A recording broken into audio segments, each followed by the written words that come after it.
Good morning student, myself UK Singh, science teacher at ISL Moniri Dhanbad. Today's topic is cell organisms. Cells organelles. Now in the previous classes we have studied about the general structure of cell. Now in this class we will study about the different organelles that are present in the cell. Okay? And first we will discuss those organisms which are common in plant and animal cell. So let us first discuss about the first one called mitochondria. Mitochondria. It is also known as the powerhouse of the cell. Powerhouse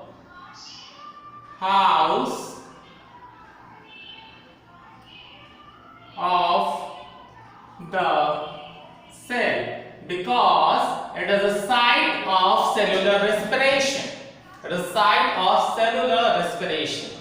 Okay, now let us take the shape. Its shape is sausage-like shape and it consists of membrane enfolding called cristae. In this, basically, roughly we can explain this: whenever glucose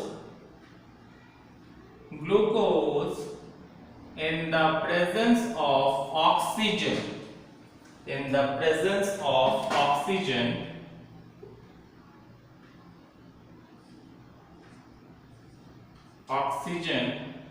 get converted to ATP. ATP is the energy currency of the cell. So basically it is a site of cellular respiration, cellular aerobic respiration, or the bulk of the respiration that takes place in the cell. So it is also known as the site of cellular respiration. Cellular respiration.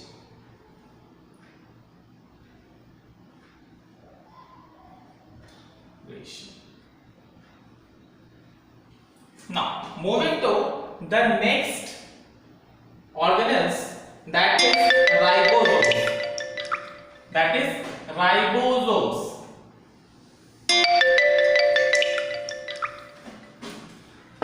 So ribosomes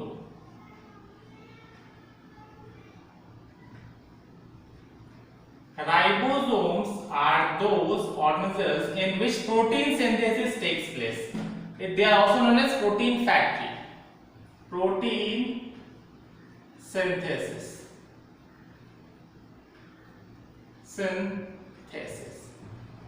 We have already discussed about the types of ribosomes and the subunits of ribosomes.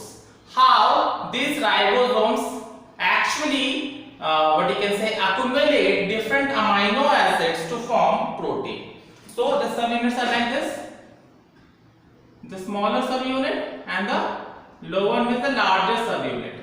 We already discussed about 70S and 80S in prokaryotes and eukaryotic cells.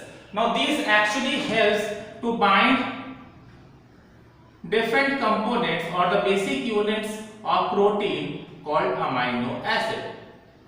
Suppose this is amino acid 1, amino acid 2, amino acid 3, amino acid 4, amino acid 5. They actually help in making association between these amino acids. So they actually make polypeptides or proteins. Okay, this is the basic function of ribosomes. Now moving to the next organelles, that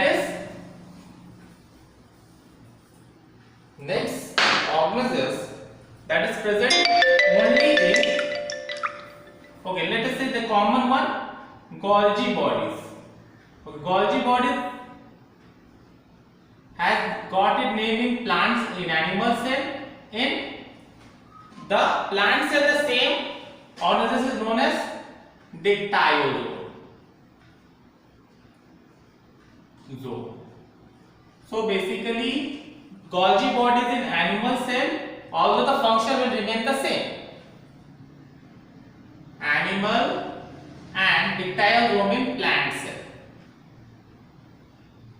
So These are sac-like structures having concave ends like this. Okay. Now these helps in packaging and secretions of cellular components like fat and protein. Helps in packaging.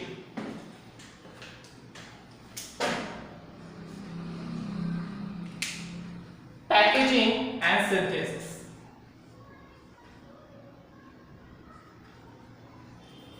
Okay, you can say packaging and synthesis. Now this can be understood by one analogy. Let us understand this. Suppose that we actually consume products like biscuit, chips, or you can say cold drinks in different denominations according to our need. So let us take the example of a chips packet. It is what you can say available in different denominations. Okay, 100 grams, 50 grams, 200 grams, based on our need. So according to need, we take the amount we want. So therefore, in a manufacturing unit of factory, there is a manufacturing unit which actually packages different quantities of those products. Similarly, according to the need of the cell, different components like protein and lipids are being packaged and synthesized according to the need of the cell, and this is accomplished by Golgi bodies. Okay. Moving to the next component, this is known as centrioles or centrosomes. It is present only in animal cell.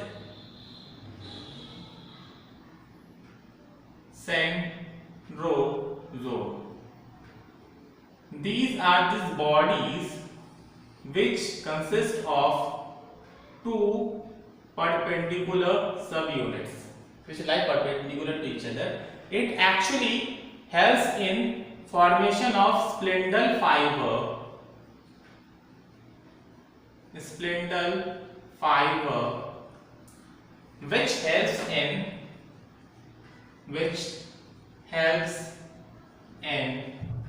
cell division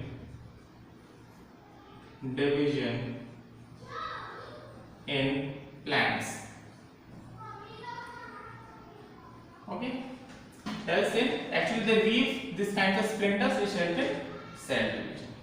Now moving to the next one, that is chloroplast, which is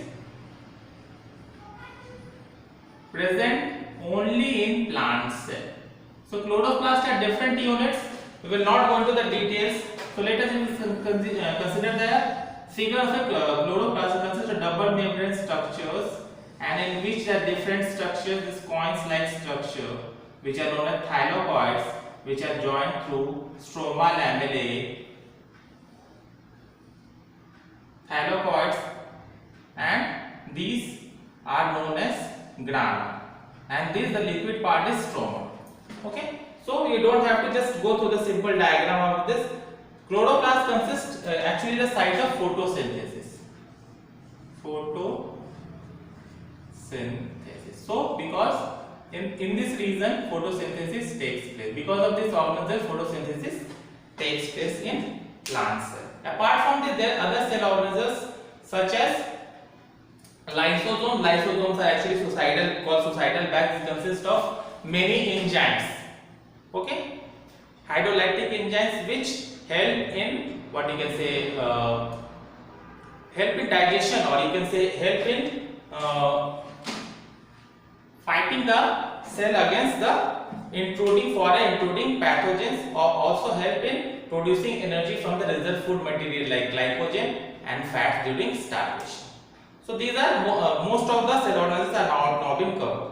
In the next class, we will deal with the important question answers of this chapter. Till then, thank you and have a nice day.